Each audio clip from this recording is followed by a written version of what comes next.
Bonjour.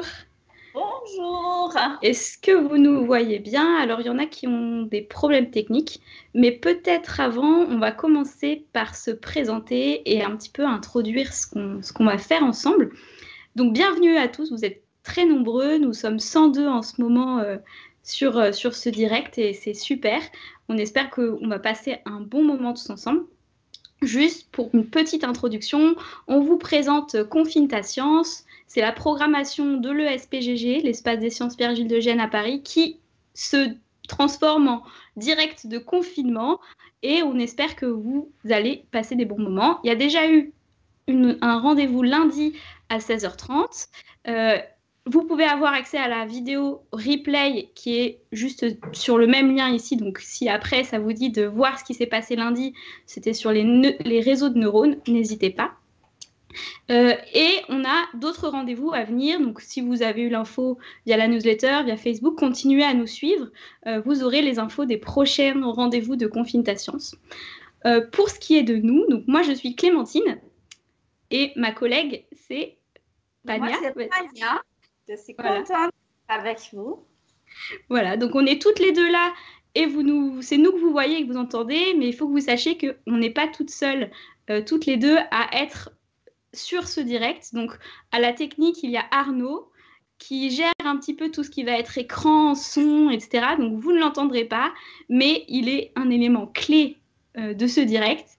Et on a aussi Maxime et Paul qui sont dans le chat, donc Schnafoum et Maxime Leroyac, qui sont là pour répondre un petit peu à vos commentaires, à vos bugs techniques. Donc n'hésitez pas, ils sont là aussi. Donc on est 5 au total à être voilà, impliqués sur ce direct. Pour interagir avec nous, donc il y a le chat. Il y en a qui ont déjà commencé à répondre. Bonjour à tous et bonjour à toutes. Et ceux qui n'ont pas de compte Twitch, vous pouvez aussi nous envoyer des mails sur l'adresse suivante. Ça, c'est confinetatience, tout attaché sans majuscule, @gmail.com. Donc, on suit les questions et les retours qui se font sur cette adresse et on essaiera de traiter au mieux la plupart des messages qui sont envoyés. Voilà. Le cinquième, c'est Arnaud. Voilà. Si ça plante, s'il y a des problèmes techniques, plusieurs solutions. Soit vous réactualisez la page en espérant que ça fonctionne et que du coup le bug soit parti. Soit vous essayez d'avoir une meilleure connexion, de vous rapprocher de votre borne Wi-Fi par exemple, ça peut aider à résoudre. Et si vous êtes sur un téléphone, n'hésitez pas à passer sur un ordinateur, ça aide souvent à résoudre les problèmes. Si malgré tout ça, vous avez encore des problèmes techniques, alors dans ce cas, eh ben, on vous invitera à visionner le replay de cette vidéo qui sera disponible pendant 14 jours. Et normalement, il ne devrait pas y avoir de problème. Voilà, ça c'était pour la petite introduction. Aujourd'hui, on va parler avec vous d'illusions, parce qu'on est dans la semaine du cerveau.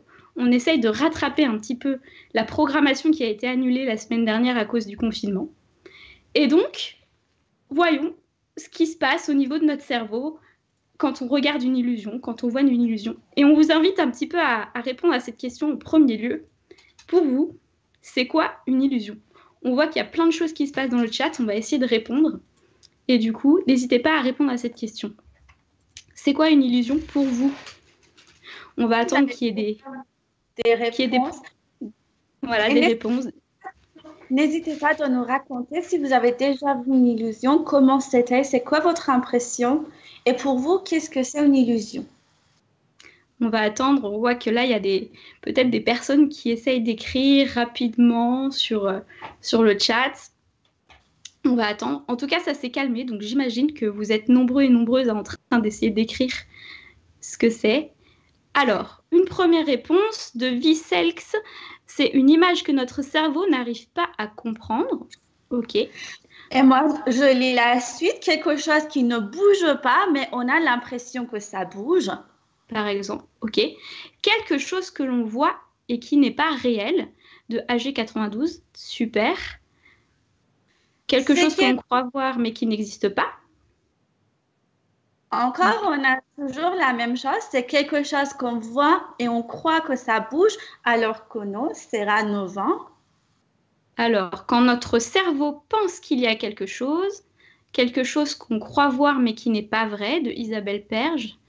Ok, donc on a plein d'hypothèses, effectivement, et à chaque fois j'ai l'impression que ce qui revient, c'est on voit quelque chose, on a l'impression qu'on voit quelque chose, mais en fait cette chose n'existe pas dans la réalité ou alors est différente dans la réalité.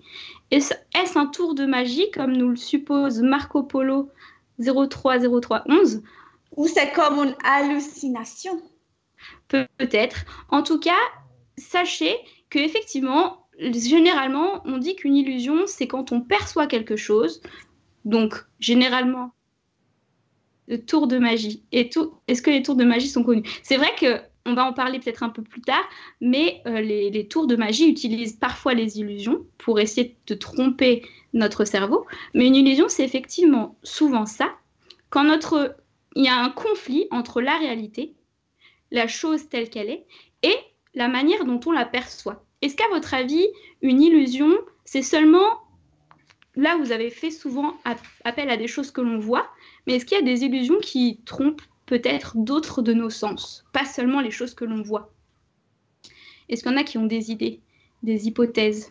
Alors, je reviens sur les réponses. On a encore la réponse de Sarah qui nous dit notre cerveau est quelque chose en 3D alors que c'est en 2D, par Oui. exemple. Et AG92 qui nous dit oui, il y a des illusions sonores.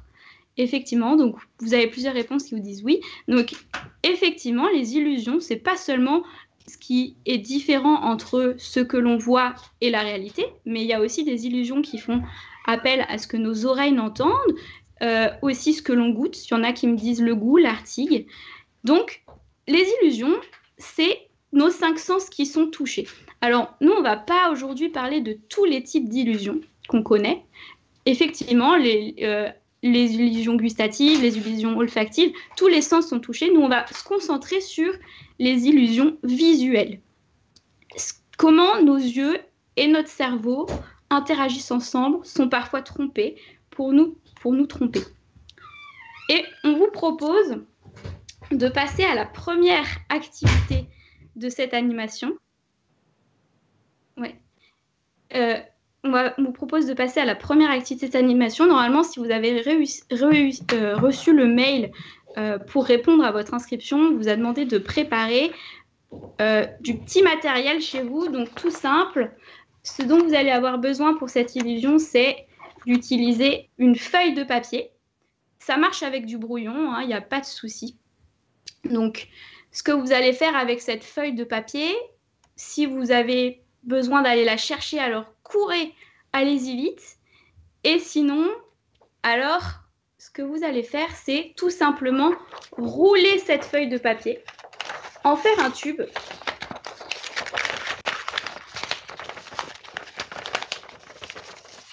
Hop, désolée pour ce son. Tout petit. Voilà. Il faut que le tube, ce qu'on voit dans le tube, ce soit un tube assez fin, diamètre, je dirais, entre 1,5 et 2 cm, mais pas besoin d'être très précis. Donc, on va attendre. Voilà. Donc, et une fois que vous avez réussi à faire ce tube, oui, une illusion, c'est un truc bizarre que notre cerveau croit voir. Ben justement, on va voir un truc bizarre parce que ce qu'on vous propose là, c'est avec un œil, vous regardez dans le tube. Disons que vous mettez le tube devant votre œil gauche, bien collé à votre œil gauche. Si vous regardez, voilà, le tube, il touche mon œil gauche. Et avec ma main, mon autre main, alors, avec votre autre main, vous allez la placer devant votre autre œil. Voilà, vous collez votre main au tube et ensuite vous la rapprochez pour qu'elle soit proche de votre œil qui ne regarde pas dans le tube. Et quand c'est fait, vous regardez au loin. Vous essayez de regarder loin devant vous. Et là, vous me dites si vous voyez quelque chose de bizarre, quelque chose de normal. Ou alors si vous avez l'impression de voir une illusion, peut-être. C'est mieux sans les lunettes, mais je pense que ça peut marcher avec les lunettes. Alors Ernst, il y en a qui ont déjà vu. Bigre, j'ai un trou dans la main. je vois un trou dans ma main. Vous êtes Jésus. Alors, Jésus peut-être était capable de faire exactement la même chose que moi, mais tous les humains aussi. Je vois plus dans le tube, je ne vois plus dans le tube, mais dans ma main. J'y arrive sans lunettes, je suis myope. Donc voilà, super. Je vois que ça marche bien chez vous. Donc normalement, effectivement, quand vous regardez dans votre œil dans un de vos yeux avec le tube et que vous placez votre autre main devant votre autre œil, vous voyez un trou dans votre main. Est-ce que il y en a qui ont des hypothèses sur pourquoi ça fait ça? Est-ce qu'il y en a qui ont des idées? Pourquoi, quand on fait ça, quand on regarde avec un œil dans un trou et la main avec un autre trou, non, pardon, et vous mettez votre main devant votre deuxième œil, eh bien, vous voyez un trou dans votre main. C'est flippant, effectivement, ça peut faire un petit peu peur, mais rassurez-vous, si vous écartez à nouveau vos deux mains, normalement, vous voyez à nouveau tout bien, vos mains. Alors, si vous n'y arrivez pas, ouais, alors si vous n'y arrivez pas, n'hésitez pas à réessayer chez vous. Pour ceux qui viennent de nous rejoindre, je ne sais pas s'il y en a qui viennent de nous rejoindre, on est en plein milieu d'une animation sur les illusions proposée par l'Espace des sciences Pierre-Gilles de Gênes et l'association Trace. Et on vient d'essayer de faire une illusion en roulant une feuille de papier, en regardant avec un trou dans sa main, en regardant comme ceci. Alors, j'ai des réponses, des hypothèses. Alors, il y en a pour qui ça ne marche pas. Je vous propose de réessayer plus tard chez vous, de prendre le temps de bien voir où mettre votre main par rapport au tuyau. Alors, ensuite, on a des hypothèses. Le cerveau s'adapte à ce qu'il voit. Ouais. L'image de chaque œil se mélange. Ah, super bonne hypothèse. L'image de chaque œil se mélange. Ça ne fonctionne pas si on connaît déjà le but. Alors, normalement, si on connaît déjà le résultat, ça ne devrait quand même pas empêcher votre œil de voir le trou dans votre main. Il faut bien essayer. Alors, Rachel 2022, j'espère que vous allez vous soigner parce que si vous saignez, ça va pas trop. L'image de l'œil droit et l'image de l'œil gauche se superposent. Ok. Je pense que le cerveau réunit ce qu'il voit. Juliette, 9 ans. Le trou, c'est celui qui est dans le rouleau. Alors, comme un œil est concentré sur une image et l'autre sur une autre, le cerveau les mélange. Eh bien, bravo, vous avez tout bon. Effectivement, vous êtes complètement dans la bonne direction. Vous êtes d'accord? J'imagine que vos deux yeux voient deux choses complètement différentes. Pas complètement différentes, ils voient une partie en commun, mais chaque œil voit vraiment des choses différentes. Si vous fermez votre œil gauche et que vous regardez avec votre œil droit et que vous analysez tout ce que voit votre œil droit et qu'ensuite vous inversez, vous fermez ensuite votre œil droit et vous regardez ce que voit votre œil gauche, vous voyez bien que votre œil voit deux choses différentes. Et votre cerveau, il fait un mix des deux images pour que vous puissiez avoir une vue globale. Il assemble et il superpose les deux images. Et ça, c'est ce qu'il fait généralement. Là, il y a un genre de conflit. Quand vous regardez dans votre tuyau, vous regardez quelque chose qui est loin. Alors que quand vous regardez avec votre main, avec votre autre œil, vous voyez quelque chose qui est près de vous. Votre cerveau, il va analyser et il va dire « Ok, là, il y a un conflit. Les deux images, je les mets ensemble et je les aligne. » Et donc, ce que vous voyez dans votre main, c'est effectivement le trou que voit votre œil dans le tuyau. Et donc, vous voyez un trou dans votre main. Donc là, c'est vraiment le cerveau qui se fait tromper par ce qu'on lui montre. Il assemble deux images qui, normalement, ne devraient pas se superposer. Et donc, on voit cette illusion du trou dans la main. Et elle est super simple à faire, alors n'hésitez pas à la proposer chez vous, à vos amis, en hors période de confinement, mais voyez que même en visioconférence, c'est totalement possible de partager cette illusion. On vous propose maintenant une prochaine illusion. Pania? Alors, je prends la relais. Bonjour à tout le monde. Et là, je commence par vous montrer l'image d'un oiseau vert. J'espère que l'image est apparue pour tout le monde. Là, devant vous, vous devez voir un oiseau vert avec un point noir au milieu. Je vous invite de fixer l'oiseau en regardant seulement le point noir. Fixez le point noir et ne bougez pas la tête, ne bougez pas les yeux. On va commencer tout à l'heure, ne vous inquiétez pas. Et d'un coup après, je change l'image. Je vais vous montrer une autre image. D'accord? Donc, pour l'instant, on fixe l'oiseau et on ne bouge pas la tête. On commence. Si vous êtes prêts, 1, 2, 3. On fixe, on ne bouge pas la tête, on ne clignote pas, on ne bouge pas les pieds, on ne bouge pas du tout. Allez, fixons. Fixons, courage. Regardez, regardez bien. Ne bougez pas la tête, ne clignotez pas. Et hop, si je change, attendez, hop, clignotez vite. Essayez de clignoter vite. Clignez. Et dites-moi qu'est-ce que vous voyez. N'hésitez pas de marquer, de écrire sur la partie chat ce que vous voyez. Peut-être que ce n'était pas très évident pour certains. C'est un point normal. Ne vous inquiétez pas. On répète cette expérience. D'accord? Donc, alors, du coup, je répète. On revient sur l'image de l'oiseau. Alors, on revient sur notre image. Je vois que parmi les réponses, on voit un oiseau rose. Et ben voilà, du coup, il y en a plein qui ont déjà vu un oiseau rose-violet, un oiseau en blanc. Bon, ça se passe des choses bizarres parce que là, d'un coup, je vous ai montré un fond blanc. Pour ceux qui n'ont pas réussi à voir cette illusion, on répète cette expérience. On regarde l'oiseau vert. Je vous donne des consignes pour ceux qui nous rejoignent. On regarde l'oiseau vert. On fixe le point noir. On ne bouge pas la tête. On ne bouge pas les yeux. On fixe. Allez-y, courage. Fixez bien. Ne bougez pas la tête. Ne clignotez pas. Allez, encore. C'est pas grave. Clignotez pas. Allez. Fixez. Ne bougez pas. Et hop. Clignotez vite.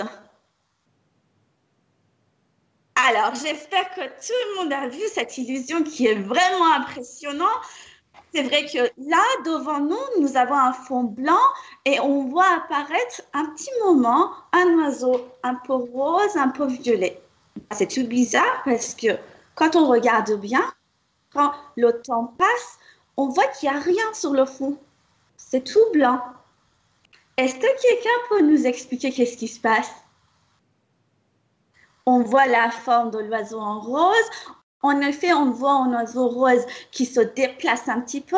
Ça marche, c'est nickel, ça marche. Ça continue, je vois des taches roses partout. Eh bien oui, c'est impressionnant. C'est la persistance rétinienne. Exactement, tu as raison Alexia. Mais on ne peut pas le faire sans écran. Bon, ça marche mieux avec un écran blanc, c'est vrai. Je vois un oiseau rose, persistant rétinien. Eh bien, bravo, vous avez tous vu ce que vous deviez voir. Carrément, c'est une illusion qui s'appelle la persistance rétinienne. Là, on a vu deux phénomènes en même temps. On a vu apparaître la silhouette d'un oiseau et on a vu que la couleur de l'oiseau a changé. À la base, on a vu un oiseau vert et là, pendant un tout petit moment, on a vu un oiseau rose-violet. Donc, on est en face de deux phénomènes. Déjà, comment ça se fait qu'on a vu la silhouette de l'oiseau pendant un petit moment? Eh bien, je vous rappelle une compétence magique de nos cerveaux. En fait, nous avons tous cette capacité. Quand on fixe quelque chose, un objet, notre cerveau est capable de garder, de l'imprimer, l'image pendant un petit moment. Plus on fixe quelque chose, et bien plus on peut garder cette image dans notre cerveau. Et deuxièmement, qu'est-ce qui s'est passé que la couleur a changé? Parce qu'à la base, on a fixé un oiseau vert et d'un coup, on a vu pendant un tout petit moment que l'oiseau a apparu un petit peu rose-violet. Pour comprendre qu'est-ce qui se passe, il faut qu'on sache comment on voit des choses déjà. On voit des choses grâce à la lumière. Imaginons la lumière du soleil qui est quasiment blanche. Mais en vrai contient beaucoup de couleurs, infiniment de couleurs. Je parle de toutes les couleurs d'arc-en-ciel. Je parle de différentes fréquences de la lumière. Alors, comment ça se fait qu'on voit des couleurs? Parce que la lumière du soleil se déplace et ça rencontre des objets. À la surface des objets, des molécules des objets, c'est-à-dire des briques élémentaires de la matière, interagissent avec la lumière. Il y a certaines parties de la lumière, quelques couleurs qui sont absorbées et quelques couleurs qui sont réfléchies. Par exemple, si on voit une couleur violette, c'est-à-dire une fleur violette, cette fleur a absorbé toutes les couleurs de la lumière blanche du soleil et il nous a réfléchi seulement la lumière violette. Pareil pour un objet bleu ou vert, rouge ou d'autres couleurs. C'est-à-dire chaque objet, en fonction de sa matière et son interaction avec la lumière, il réfléchit une couleur, une fréquence précise. Alors, très bien, mais ça, c'est juste la première partie de l'histoire. Pour compléter notre histoire, il faut qu'on sache que la lumière des objets, la lumière réfléchie par les objets, arrive vers nos yeux. Et qu'est-ce qui se passe après? Ce qu'on voit sur notre visage, les yeux, on a tous des yeux, j'espère. Alors, on est tous en bonne santé. Alors, du coup, si on voit, en fait, les yeux qu'on voit sur nos visages, c'est seulement une toute petite partie de l'œil complet en totalité. La totalité, ah oui, c'est un petit peu bizarre. En vrai, c'est un globe oculaire. On voit juste une toute petite surface extérieure qui est exposée sur notre visage, qui est reliée avec un fil neurooptique au cerveau. Et là, on se concentre sur le globe oculaire, c'est-à-dire la balle de nos yeux. Alors, tout au fond des yeux, il y a une toute petite membrane, vraiment très très fine. On revient sur l'image précédente. Excusez-moi, une petite manip. Alors, très bien. Du coup, tout au fond de nos yeux, il y a une membrane toute fine à l'épaisseur d'une feuille de papier environ, qui s'appelle la rétine. Sous la rétine se trouvent des millions et des millions de cellules. C'est grâce aux cellules qu'on voit les couleurs, qu'on a l'impression des couleurs. On a 3 types de cellules, les cônes, et chacune est responsable et sensible à une longueur d'onde, une fréquence, une couleur de la lumière. On a les cônes bleus, rouges et vertes, et pas autre chose. C'est-à-dire, si on voit un objet bleu, on peut passer à l'image suivante. Alors, c'est-à-dire, si on voit quelque chose bleu, la lumière bleue réfléchie de cet objet rentre dans l'œil, au fond de nos yeux, les cônes bleus, ils s'activent et ils envoient un signal vers le cerveau. En ce moment-là, le cerveau analyse et interprète l'information et on a l'impression qu'on voit la couleur bleue. Pareil pour le rouge et pareil pour le vert. Et bien, par contre, on n'a que 3 types de cellules. Rouge, bleu, vert. Mais comment ça se fait qu'on voit d'autres couleurs? Est-ce que vous avez une idée? J'attends vos réponses. On ne voit plus rien. Attendez. J'espère que ça va s'afficher. Vous pouvez réactualiser votre page. Pour ceux qui nous rejoignent ou qui se demandent ce qu'on est en train de faire, Pania est en train d'expliquer comment est-ce qu'on voit en couleur. Voilà, pendant l'animation Illusion. Alors, il y en a qui... Est-ce qu'il y en a qui voient... Voilà, alors, il y a des réponses. On les mélange. Interaction entre les cônes. Eh bien, vous avez raison, vous avez bien deviné, parce que les 3 cônes que nous avons au fond de nos yeux, ils sont aussi capables de réagir en même temps. Je vous montre l'image suivante, ça va être un peu plus clair. Alors, donc, là, peut-être que vous avez déjà vu ce diagramme qui montre la superposition des lumières différentes et vous connaissez déjà que, par exemple, si on a la lumière bleue et la lumière rouge en même temps, on peut avoir la couleur magenta. Ou si on a vert et rouge, jaune, et ainsi de suite. Et comment ça se fait qu'on voit des couleurs différentes? On passe à l'image suivante et je vous explique.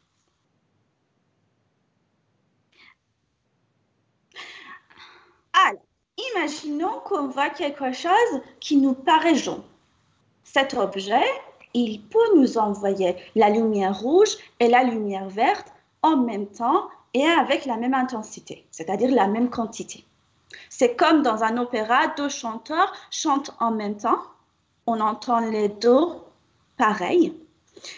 Et ici, au fond d'Onicio, on reçoit deux lumières en même temps, en même quantité, rouge et vert, ils se superposent ensemble.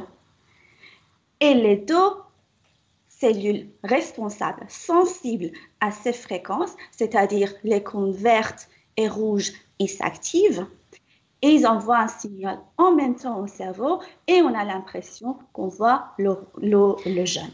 Alors, juste une petite interruption pour répondre à la question sur les couleurs primaires.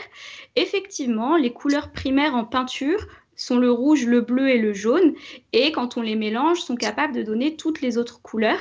Il faut comprendre que le fonctionnement de la couleur en peinture, c'est pas du tout le même fonctionnement que dans notre cerveau. Dans notre cerveau, on est capable de détecter uniquement le rouge, le bleu et le vert. Et c'est pas corrélé avec les couleurs primaires de la peinture. C'est vraiment un fonctionnement différent et c'est le mélange de l'activation de ces couleurs, de ces cônes, qui va nous permettre de voir une troisième couleur ou une quatrième, etc.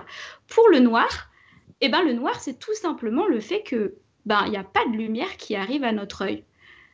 Si il n'y a pas de lumière qui arrive à notre œil, si l'objet que l'on voit ne renvoie absolument aucune lumière, alors on le voit en noir. Voilà, Pania, je te laisse continuer. Alors, très bien, si on n'a pas loupé d'autres questions, on peut avancer et on peut revenir sur l'illusion dont on a vu tout à l'heure. On peut passer à l'image suivante pour expliquer qu'est-ce qui s'est passé quand on a un oiseau dans une couleur différente. Alors, si vous vous rappelez bien, on a fixé un oiseau vert pendant un petit moment. Alors, notre cerveau a une capacité magique et le pouvoir de garder l'image pendant un petit moment, c'est-à-dire on garde la silhouette de l'oiseau sous le fond blanc, l'image est imprimée dans notre cerveau. Et puis après, quand on fixe l'oiseau vert, en fait, la lumière verte arrive vers nos yeux, mais par contre, les cônes verts, il les reçoit en permanence. On fixe l'image et on fait fatiguer les cônes vertes. En fait, ils se fatiguent. En fait, c'est comme tous les autres organes de notre corps. En fait, au moment qu'ils sont fatigués, ils abandonnent. Ils s'éteignent. Et quand les cônes vertes s'éteignent, qu'est-ce qui va se passer à votre avis? À la réponse, Domela s'étend à une des questions précédentes, mélange des couleurs, bien vu mélange, oui. Mais qu'est-ce que c'est là? Alors, on ne voit pas encore les réponses. Très bien. Du coup, je reprends. Quand les cônes vertes s'éteignent, les deux autres, ils prennent le relais, c'est-à-dire les rouges et les bleus, ils s'activent en même temps. Et quand ils s'activent en même temps, on a des deux couleurs, des deux lumières en même temps. Et vous connaissez très bien que si on a la superposition de bleu et rouge en même temps, on peut avoir la couleur rose, un petit peu magenta.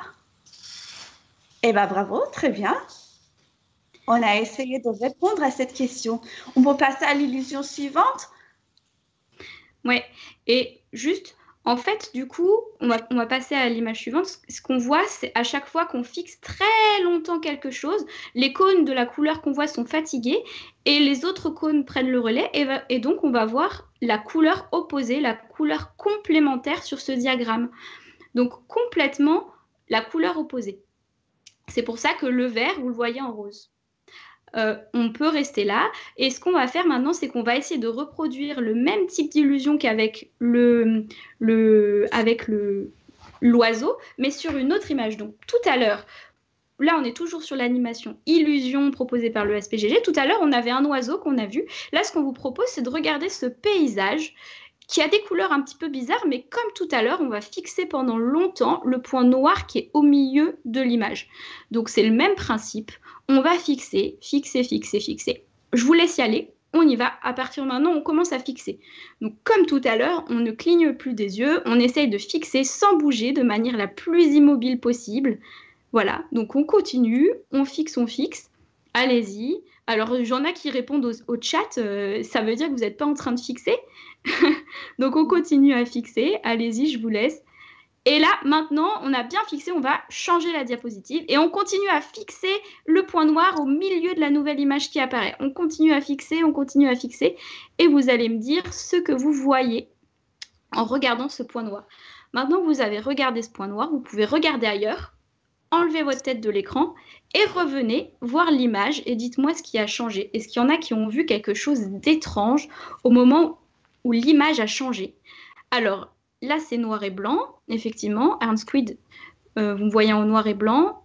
Alors, on dirait une photo qui bug. Je vois l'image en couleur, me dit Dépanne. Effectivement, les couleurs ont disparu. On voit une image en noir et blanc. Alors, il y en a qui me disent on peut le refaire, on n'a pas pu le faire, on va le refaire une deuxième fois, il n'y a pas de souci. Alors, on voit l'image en couleur. Effectivement, là sur votre écran, vous avez vu quand on a changé une image en noir et blanc et pendant quelques secondes, vous la voyez en couleur. Alors, on la refait. On va la refaire. C'est le point noir à bouger, mais il suffit juste de le suivre des yeux. Donc, on continue. On est prêt, on fixe. Vous êtes prêt à fixer? Allez, on fixe le point noir, on y va, on fixe le point noir, ne bougez pas, fixez le point noir, fixez le point noir. Hugo BC 2009, c'est pas très utile et très constructif dans le chat, mais bon, si tu es amusé par certaines illusions, tant mieux. Hop, allons-y, on fixe le point noir, et hop, on change de diapo, on continue à fixer le point noir, et là, j'espère qu'effectivement, vous avez dû voir pendant quelques secondes, le temps que vous fixiez le point noir, une image en couleur. On voit du vert sur les arbres, c'est vrai. On voit les bâtiments qui sont un petit peu marrons. C'est un truc de dingue. Et ben, en fait, ça se passe avec tout. Dès que vous fixez quelque chose, c'est le même phénomène, dès que vous fixez quelque chose pendant très longtemps, vos cônes et vos bâtonnets se fatiguent dans vos yeux et donc vous arrivez à voir l'image opposée, le négatif de cette image pendant quelques temps. Et c'est pour ça, d'ailleurs, que les chirurgiens, toutes les blouses des chirurgiens, les salles de chirurgie sont généralement de couleur verte. Parce que la couleur du sang, c'est rouge, vous êtes d'accord? À force de regarder la couleur du sang rouge, les cônes des chirurgiens se fatiguent. Et donc, pour pouvoir les reposer les yeux, reposer les cônes, il faut surtout qu'il n'y ait pas de couleur rouge le moins possible dans la salle d'opération. Et donc, c'est pour ça que généralement, les couleurs des blouses sont en vert, la couleur opposée du rouge. Voilà. Alors, on passe à la suite. Donc, pour l'instant, ce qu'on a vu jusque-là, c'est comment on voit en couleur, par quel phénomène on arrive à voir quelque chose, et comment ça se fait. On a vu que nos deux yeux voyaient des choses différentes, que le cerveau les assemblait pour faire une seule image. On a vu qu'au fond de notre œil, on avait des cônes qui permettaient de voir en couleur. Et là, ce qu'on vous propose, c'est de comprendre un nouveau phénomène avec une petite expérience à faire chez vous, à votre tour. Donc, pour ceux qui avaient déjà préparé le matériel, cette fois, vous allez avoir besoin d'une feuille à nouveau. Une feuille. Donc, comme tout à l'heure, une feuille de brouillon, ça marche. Vous allez avoir besoin d'un feutre ou d'un stylo. Grosso modo, en fait, c'est de quoi écrire sur votre feuille. Et pour finir, vous allez avoir besoin de ciseaux. Il y a une question d'Elcera pour remettre le schéma avec les cercles de couleurs qui se chevauchent. On vous l'enverra par mail si vous le désirez. Sinon, vous pourrez voir dans le replay la vidéo qui est disponible pendant 14 jours. Alors, ce qu'on vous propose maintenant, c'est de prendre votre feuille et de la plier en deux. S'il y en a qui ont besoin d'aller chercher votre matériel, c'est le moment de courir. Allez-y, hop, hop, hop. On plie cette feuille en deux, tout simplement pour le moment où je vais dessiner une forme sur ma feuille, pouvoir la découper facilement en double. Vous voyez, ça va me permettre de découper en double la feuille. Donc, l'idée, c'est de reproduire la forme que vous voyez sur votre écran. D'accord? Donc, vous avez votre feuille qui est pliée en deux, et avec votre feutre, ça va être de reproduire à peu près la même forme qu'il y a sur l'écran. Donc, j'y vais. Je pense que vous n'allez pas me voir le faire, mais je vous montrerai ce que ça rend. Le plus grand possible sur votre feuille. Donc, l'idée, c'est pas besoin que ce soit parfait, hein, mais que ça ressemble à peu près. Voilà. Que ça ressemble à peu près à ce qu'il y a sur votre écran. Voilà. Alors, voilà. Donc, normalement, ça va être, vous devriez voir à peu près ce que j'ai fait. Et du coup, ça ressemble à peu près à la forme. Ensuite, avec vos ciseaux, vous allez découper la forme. Il faut bien découper les deux côtés de la feuille. L'idée, c'est que le fait d'avoir plié votre feuille, votre feuille, ça vous permet de découper les deux côtés en même temps, en suivant le modèle que vous avez fait. Donc, je ne sais pas si on va me voir quand je fais ça, mais vous suivez les formes que vous avez fait, ce qui vous permettra d'avoir en double. Hop. Hop. Tchac. La forme que vous avez découpée. Donc là, maintenant, j'ai découpé, voilà, les deux formes que je voulais. Comme j'avais plié ma feuille, j'ai les deux bandes exactement de la même taille. Vous êtes d'accord? Elles sont identiques. Vous les avez reproduites. Et ensuite, ce que je vous incite à faire, c'est de jouer. Voilà. Donc, vous prenez les deux feuilles et vous les superposez l'une par-dessus l'autre. Et ensuite, vous essayez de voir si ça vous paraît normal, si ce que vous voyez vous paraît complètement normal. Là, peut-être que vous voyez quelque chose, peut-être une bande plus petite qu'une autre bande, je ne sais pas. Et quand vous inversez, voilà, peut-être que vous allez voir autre chose.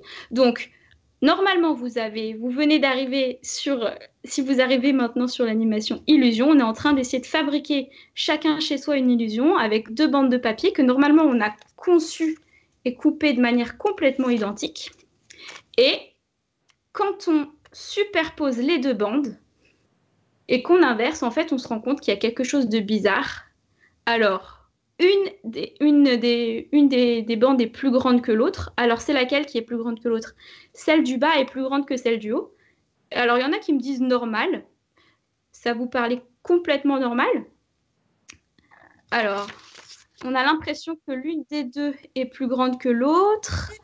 Celle du haut paraît plus petite. Et si vous inversez, est-ce que ça change? Est-ce que c'est toujours la même bande qui paraît plus grande? La même bande qui paraît plus petite? Alors, Isem, je le connais ce tour. Eh bien, super, peut-être que tu peux nous expliquer ce qui se passe. Alors non, effectivement, c'est toujours... Les deux sont pareils. Les deux bandes sont pareilles. Oui, on est d'accord, on a complètement découpé les mêmes bandes. Hein. C'est vous qui l'avez fait et vous avez découpé les deux identiques. Mais pourtant, ce qu'on voit, c'est pas la même chose quand on les voit. Celle du haut est toujours plus grande, ok? Celle du haut a l'air plus petite que celle du bas. Alors, je pense que c'est vraiment plutôt celle du haut qui est plus petite que celle du bas. Quand on regarde, si vous me dites moi, hein, chez vous, si vraiment vous voyez celle du haut plus grande, mais j'ai l'impression que effectivement c'est toujours celle du bas qui est plus grande. Voilà. La longueur interne de la forme est plus courte que la longueur du haut de la forme. Alors ça, c'est vrai. Ça, c'est complètement vrai. On est d'accord que la longueur du bas de la feuille, elle est beaucoup plus courte que la longueur du haut. Ça, c'est vrai. C'est un début d'explication d'ailleurs. Et s'il y en a qui ont des hypothèses sur pourquoi on ne voit pas ces bandes de la même taille alors que pourtant, on est d'accord, on les a découpées ensemble, elles sont de la même taille. notre cerveau imagine le prolongement des côtés. Alors, notre cerveau, lui, il imagine que là, ça se prolonge. Et donc, quand on les met côte à côte, on se retrouve avec deux longueurs différentes qui sont côte à côte. Complètement. Oui, vous avez raison. Mais pourquoi, demande Isobe. Pourquoi? Si on met les deux petits côtés face à face, on ne voit plus de différence. Oui, c'est vrai. Si on les met à côte à côte, l'une comme ça, on ne voit plus de différence. J'ai l'impression que la surface de la bande du haut est plus petite, et pourtant je sais que non. Complètement. Alors je vais vous expliquer pourquoi, et c'est complètement lié à l'hypothèse que vous aviez faite. Le fait que cette petite bande dessous soit plus courte que la petite bande en haut explique complètement pourquoi on voit ce qu'on voit. En fait, notre cerveau, pour pouvoir si quelque chose est plus grand qu'une autre chose, ou plus petit qu'une autre chose, ou plus gros, ou pour comparer, en fait, il va toujours essayer de comparer une chose avec une autre, une chose qu'il connaît avec quelque chose qui est à côté. Et donc, c'est cette comparaison entre deux objets qui va nous donner les informations. Pour savoir si quelque chose est plus petit, déjà, je regarde s'il est plus petit que quelque chose qui est à côté de lui. Et ensuite, s'il est plus loin, mon cerveau, il sait automatiquement que si c'est plus loin, je devrais le voir plus petit. Donc, plusieurs choses. Notre cerveau, qu'est-ce qu'il peut comparer à ce moment-là? Quand il a les deux bandes, il compare les deux choses qui sont les plus proches. Il compare, je vais essayer de tenir à deux mains, une seule main comme ça. Il va comparer la taille de cette bande, qui est donc plus courte que la taille de cette bande. Vous êtes d'accord? Et du coup, comme il se dit, ok, la taille ici de la bande en bas, elle est plus courte, plus petite que la taille ici de la bande du bas, alors j'ai l'impression que tout l'objet qui est en haut est plus petit que tout l'objet qui est en bas. Et du coup, notre cerveau, il a l'impression de voir l'objet qui est en haut, plus petit que l'objet qui est en bas. Et si on inverse, bah c'est pareil, il continue de comparer ce qui est comparable pour lui, et les deux choses comparables, c'est ces deux bandes, et donc notre cerveau analyse que la bande qui voit plus petite, le bord de la bande qui voit plus petite, fait que c'est toujours plus petit pour l'autre. Voilà, donc on compare des choses qui sont comparables, et c'est comme ça que notre cerveau fonctionne. Et si on trompe notre cerveau dans la comparaison, eh ben, on va voir des choses différentes. Voilà, on passe à la suite. Et pour recontextualiser, du coup, je suis Clémentine et je vais passer la parole à Pania pour une prochaine illusion. Alors, très bien, je reprends la parole avec une nouvelle illusion. Ce que vous voyez devant vous, messieurs, dames. Alors, qu'est-ce que vous voyez? Dites-moi dans le chat, déjà. Le plus impressionnant, c'est quand on passe la forme du haut vers le bas. Et bien, c'est bien. Alors, du coup, je connais aussi ce tour. Et bien, c'est très bien. Si tu connais ce tour, tu peux nous expliquer qu'est-ce que vous voyez? On voit des spirales, vous avez raison. Des spirales, je vois un tourbillon. Et de quelle couleur ils sont? Elle est stellaire, cette illusion, c'est vrai. Je vois un truc qui tourne et qui est sans fin. Et ben, c'est vrai qu'on a l'impression que quelque chose tourne. Des couleurs, c'est profond, c'est un long tunnel. Ça enfonce. Et ben, je vois rien, il n'y a qui. Alors, du coup, on voit le rose, le vert, le bleu, le violet. C'est vrai. On voit des bandes spirales, un peu rose, un peu bleu, un peu vert. Alors, si c'est bon pour tout le monde et si vous êtes tous d'accord que vous voyez quasiment, grosso modo, 3 couleurs différentes, eh bien, si je vous dis qu'on se trompe, messieurs, dames, vous me croyez? Je vais zoomer cette image et je vais vous montrer c'est ce qu'on voit si on zoome. Alors, si on zoome, eh bien, on est en face de deux bandes spirales vertes, mais exactement de la même couleur. Mais exactement de la même couleur. Croyez-moi, vous pouvez faire ça chez vous Plus tard, on peut vous envoyer les diapos, vous pouvez voir ça. Alors, du coup, on a les bandes de spirale toutes vertes. Ils sont exactement pareils. Il y en a qui apparaît un petit peu vert plus clair et l'autre un peu vert bleu. Pourquoi? Parce que, comme vous voyez ici, les deux bandes, ils sont en fait, ils sont en dessous des grillages différents. À droite, par exemple, la bande verte, c'est superposé avec des grillages verts. Et de l'autre côté, c'est superposé avec les grillages violets. Alors, juste ce que je vous propose, excusez-moi de t'interrompre, Pania, c'est qu'on revienne voir la diapositive d'avant, on revienne voir la spirale vue de loin pour que vous voyez ce qui se passe. Vous voyez vraiment là, on voit le bleu et le vert qui sont des couleurs complètement différentes, vous êtes d'accord? Là, j'imagine. Oh, ne vous concentrez pas sur le fait que ça bouge ou que ça s'enfonce. C'est pas vraiment ça l'illusion à voir. Vous voyez bien que la couleur verte et la couleur bleue, on a l'impression que c'est complètement des couleurs différentes. Je pense que là, on a un petit consensus. Enfin, j'imagine que vous le voyez comme moi, hein. On a l'impression de voir des couleurs différentes. Et pourtant, comme l'a montré Pania, vas-y, on passe à la suite. On voit que quand on zoome, en fait, le bleu et le vert ne sont pas deux couleurs différentes, mais une seule couleur. Vas-y, Pania, je te laisse reprendre l'explication. Alors, du coup, pareil, comme Clémentine a complété, merci Clem. Du coup, on voit que la bande verte qui est en fait superposée par les grillages orange, ça paraît un petit peu plus clair. Et celle-ci, qui est superposée par des grillages violets, ça paraît un petit peu plus bleu.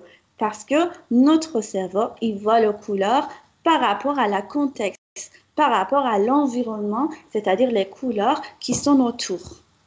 Eh bien, très bien. J'espère que vous avez aimé cette illusion. On peut passer à la suivante alors. En fait, juste pour préciser un petit peu, excuse-moi Pania, on voit la couleur verte. On voit la couleur verte d'une manière différente dans la première illusion, effectivement parce qu'elle est entourée d'autres couleurs. Elle est entourée d'autres couleurs qui vont aussi aller taper notre œil.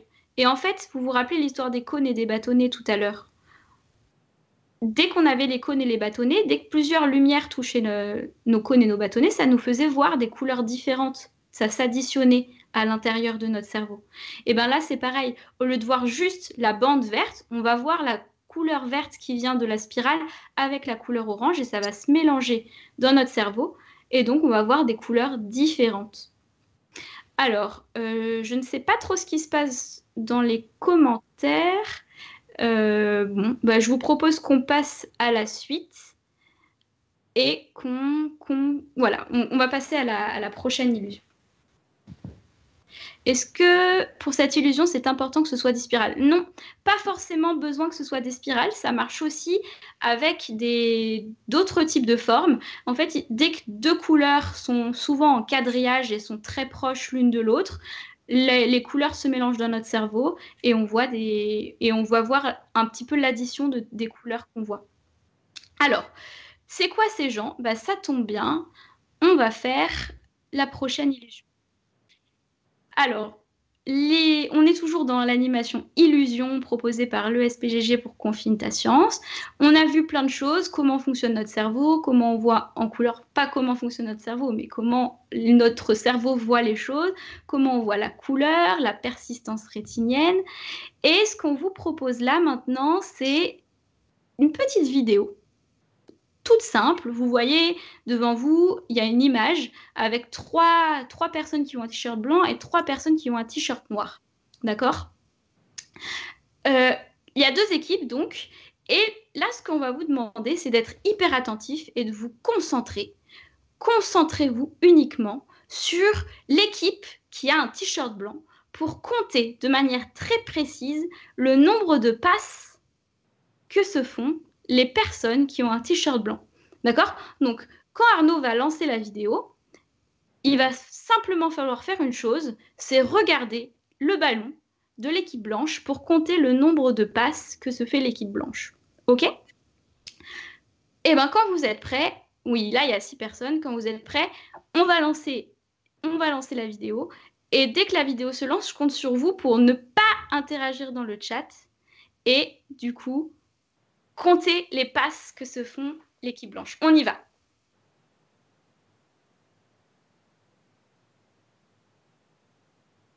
Je vous laisse compter. Hein. Concentrez-vous. Concentrez-vous.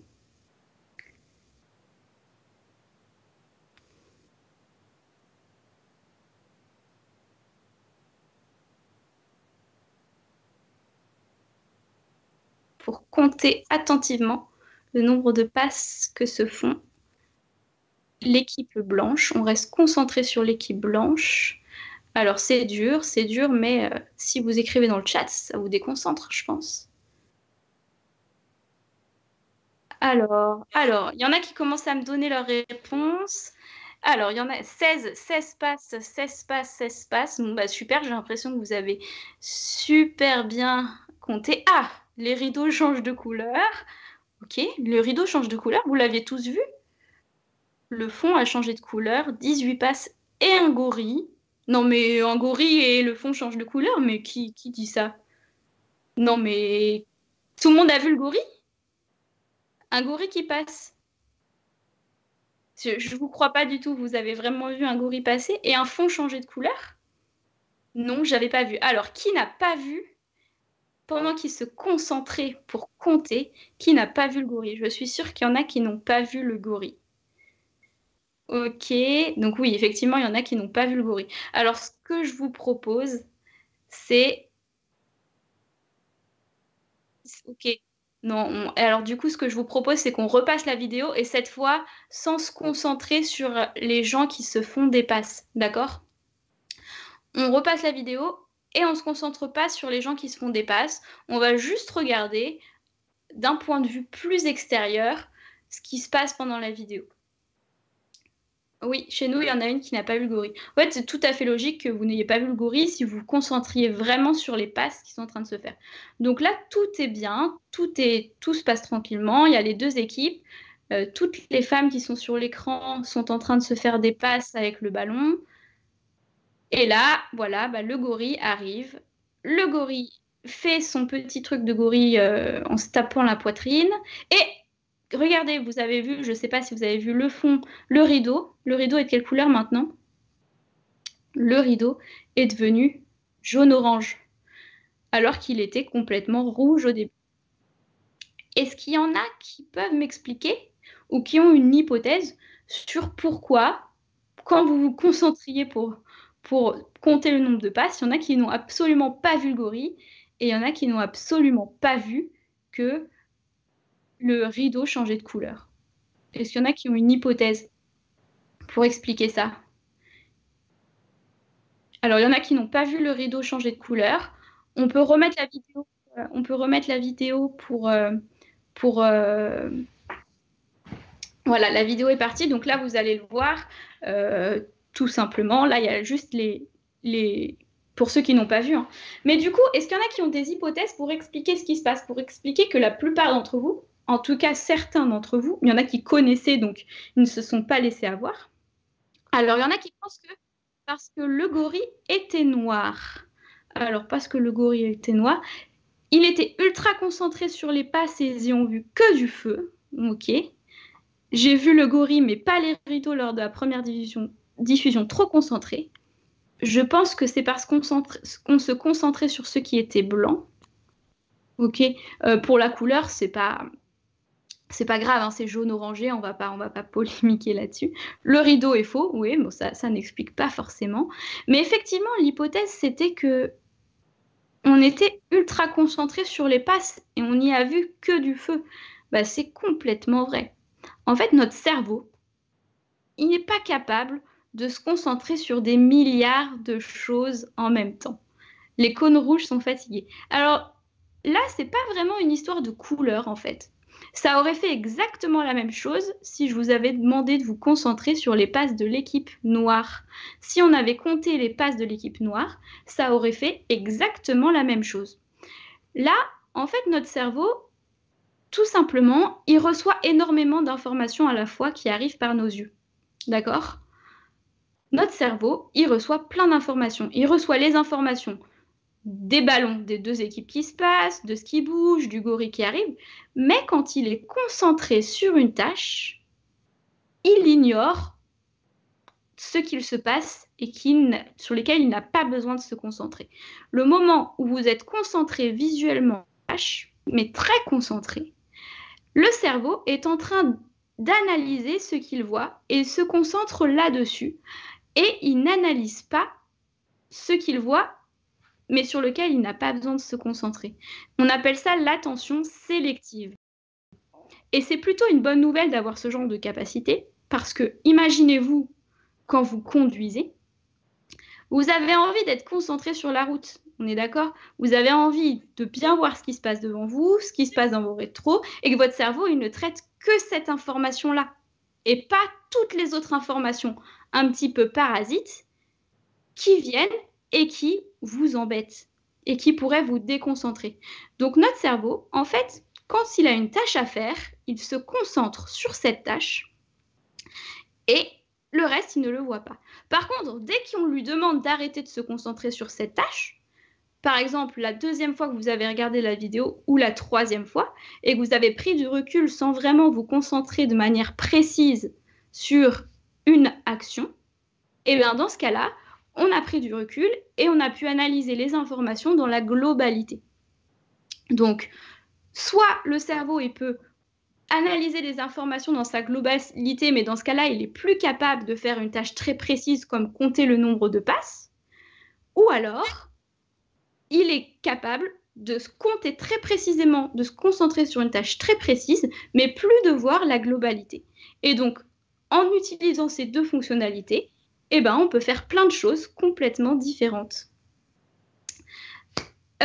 Alors, la bagarre dans le chat, écoutez, moi, je ne vais pas trop gérer ça. Il y a d'autres illusions. Oui, il y a plein d'autres illusions. Et on vous propose... Alors, on va prendre la question de Idrissa, 11 ans. Si on s'était concentré sur l'équipe noire, est-ce que le gorille aurait été blanc? Bah non, puisque le gorille était noir. Le gorille est noir. Et là, comme on l'a dit tout à l'heure, c'est pas une histoire de couleur, c'est vraiment une histoire de concentration de notre cerveau sur une tâche précise. Les couleurs, si on avait inversé la couleur de l'équipe noire et l'équipe blanche, si la couleur du rideau au début aurait été d'une autre couleur, ça aurait fait la même chose. Voilà. Et cette étude, elle a été proposée par un scientifique qui s'appelle Daniel G. Simmons, qui a en premier mis ce protocole pour essayer de comprendre un peu plus cette attention sélective.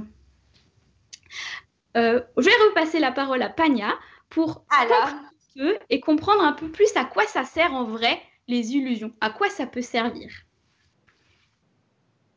Alors, je reprends la parole. Merci Clémentine.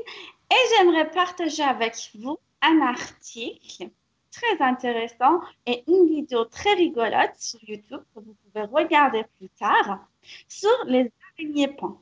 Mais vraiment, je suis fan de cette vidéo. C'est tellement drôle. Qu'est-ce qui se passe? En fait, nous avons remarqué, c'est-à-dire des chercheurs, il y a des chercheurs et des chercheuses qui ont remarqué que apparemment, nous ne sommes pas les seuls êtres vivants qui voient des illusions. Voilà. Certains animaux, on a vu, on a remarqué, et on pense qu'ils voient les illusions. Peut-être pas complètement comme nous, mais il y a des hypothèses. Comme cette araignée pan. Qu'est-ce qu'elle fait, cette araignée? En fait, cette araignée, au moment de reproduction, l'espèce mâle qui est tout petit, qui est beaucoup plus petit que l'espèce femelle, que le type femelle, eh bien, pour séduire la femelle, elle se lève les pattes en l'air, elle lève son abdomen coloré et il bouge son abdomen. Il bouge son abdomen coloré et apparemment, ça fait une espèce d'illusion dans les yeux de femelle et ça peut attirer l'attention de femelle. C'est une hypothèse. Hein? On peut aller regarder cette vidéo plus tard. Je vous invite de bien regarder et de bien rigoler. Et si ce sujet vous intéresse, vous pouvez aussi participer à un autre événement de notre programme de Sauvons-Vie. On va rencontrer une chercheuse, Oriane Duchemin, qui travaille sur les illusions chez les poissons zèbres. sur les larves de poissons verts. Apparemment, eux aussi, ils voient des illusions. Et du coup, comme je vous ai expliqué, les illusions, eh ben, c'est bien rigolo, c'est bien fin, c'est impressionnant, c'est des fois c'est drôle, des fois ça fait peur. Intéressant aussi pour les chercheurs et les chercheuses. Il y en a plein qui étudient les illusions, surtout les illusions optiques, pour voir comment nos cerveaux et nos yeux fonctionnent. Si vous êtes intéressé de voir et consulter quelques articles par rapport à ce sujet, je peux vous proposer le site de Neuroscience News. Vous pouvez chercher illusion optique ou visual illusions et là, vous pouvez trouver plein d'articles scientifiques qui résument le travail des chercheurs qui ont fait une étude là-dessus. Alors, on passe à l'image suivante, s'il te plaît. Et là, j'aimerais aussi vous dire que les illusions, ça n'intéresse pas que les chercheurs et les chercheuses, pas les scientifiques, mais aussi c'est un sujet d'inspiration pour beaucoup d'artistes. Il y en a plein qui ont été inspirés par les illusions pour créer leur œuvre d'art. Là, dans cette image, euh, vous voyez quelques illusions. J'espère que ça vous plaît. Là, on voit à gauche lié au visage d'un monsieur, mais c'est pas vraiment un monsieur. Et là, au milieu, bon, c'est un peu perturbant. Et je vous passe l'image suivante. Et pour vous dire que, eh ben, ce sujet, ça intéresse aussi les gens qui travaillent sur les street art. À gauche, vous voyez la peinture qui a été faite sur le mur d'un bâtiment par Pita, l'artiste italien. Ce bâtiment se trouve à Padoue, en Italie, Padova. Et là, c'est juste une peinture, mais on a l'impression que voilà, ça fait des formes bizarres. Et à droite, c'est à Paris. Je ne sais pas si vous êtes de la région parisienne ou si vous êtes de la région parisienne, c'est très bien. Après le confinement, vous pouvez aller voir cet endroit. Je vais vous donner l'adresse. Sinon, si vous êtes au passage à Paris, n'hésitez pas d'aller voir. Moi-même, je suis allée voir et franchement, c'est très, très amusant. C'est pas très loin de l'opéra. En fait, il y a un artiste suisse, Felice Vaiani, qui a fait des peintures sur les murs dans les endroits différents. Et il faut trouver un bon angle, un bon endroit pour voir que ces peintures-là, ils se rejoignent ensemble pour donner une impression d'un spirale suspendu dans l'air. C'est pas vraiment un spirale suspendu dans l'air, on est d'accord, c'est juste la peinture. Mais si on trouve le bon endroit, le bon angle, on voit cette image. Allez voir ça, c'est très drôle. Et en passant, peut-être que vous connaissez déjà l'artiste JR ou vous avez vu déjà ses œuvres. On peut passer à l'image suivante. Alors, du coup, je parle de l'artiste JR. Peut-être que vous le connaissez, peut-être que vous connaissez qu'est-ce qu'il a fait. En 2016, il a fait disparaître le pyramide de Louvre euh, juste grâce à une illusion. Voilà. Du coup, avec une illusion, on a fait disparaître le pyramide de Louvre et 3 ans après, il a eu cette idée que, bon, allez, j'ai fait disparaître le pyramide, maintenant je le réapparaître. Et du coup, dans l'image à droite, j'espère que ça ne soit pas trop flou, que vous voyez bien, en fait, on a l'impression que le pyramide, il sort à l'intérieur du sol et il est en train de se réapparaître. Cette image, il était prise dans le noir, dans la nuit presque. Et du coup, moi, j'ai trouvé tout ça très, très, très cool. Il y en a plein des illusions sur Internet. Vous pouvez trouver plein, plein. Si vous cherchez les illusions optiques, vous pouvez trouver. Et si vous êtes intéressé aussi de voir des illusions, il y a pas mal des expositions qui sont dans les musées. Il y a aussi des musées qui sont dédiés à ce sujet-là, comme le musée d'illusions à Paris. Je ne sais pas si vous Et aussi le Illusion Art Museum à Prague, qui est assez connu. Donc, si vous êtes au passage, bah, bien sûr, après le confinement, si vous avez la possibilité de voyager à Prague, n'hésitez pas d'aller voir ce musée. Apparemment, il est magnifique. Est-ce que tu peux montrer l'image suivante, s'il te plaît, Arnaud? Juste petite remarque, Felice Verini, il me semble qu'on a montré une de ses illusions dans la diapositive précédente. Donc effectivement, il me semble que c'est lui qui a fait l'anamorphose sur la spirale qu'on avait l'impression. Voilà, Felice Verini. La spirale qui est à Paris, c'est aussi son œuvre, pas seulement à Carcassonne. Voilà. Pardon, et on peut continuer avec... Il a fait beaucoup d'illusions dans les autres endroits, exactement. Et bien, très bien. Du coup, moi, j'ai fini avec les illusions que j'avais envie de montrer avec vous. Clémentine, je pense que toi aussi, tu as fini. On aimerait bien vous remercier d'avoir participé à notre animation en ligne. Bon, on espère que ça n'a pas bugué très, très longtemps ou ça a été clair pour tout le monde. Vas-y, je t'en prie. Et 2 petites remarques avant de finir. Alors, vous pouvez revoir la vidéo de ce direct sur le replay. Donc, vous cliquez sur le même lien à l'onglet vidéo. Donc, elle sera disponible pendant 14 jours. Donc, n'hésitez pas à revenir.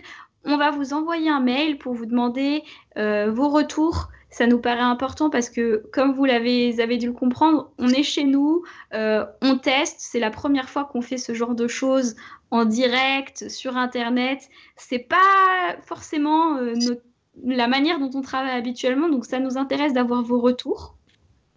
Et aussi, maintenant, soyez vigilants à ce que vous voyez et à ce que vous croyez voir, parce que malgré tout, malgré toutes les explications qu'on vous a données, en fait, notre cerveau ne peut pas s'empêcher d'être piégé et de voir les illusions. Mais maintenant que vous savez les décoder, vous pouvez peut-être savoir, là je vois quelque chose, que mon cerveau interprète comme étant quelque chose, mais qui n'est pas la réalité. Donc, n'hésitez pas à utiliser tous les petites astuces qu'on vous a données pour interpréter ce que vous voyez au jour le jour. Merci à vous. On vous souhaite une bonne fin d'après-midi et à bientôt pour un prochain rendez-vous de Confine ta science. Au revoir. Au revoir.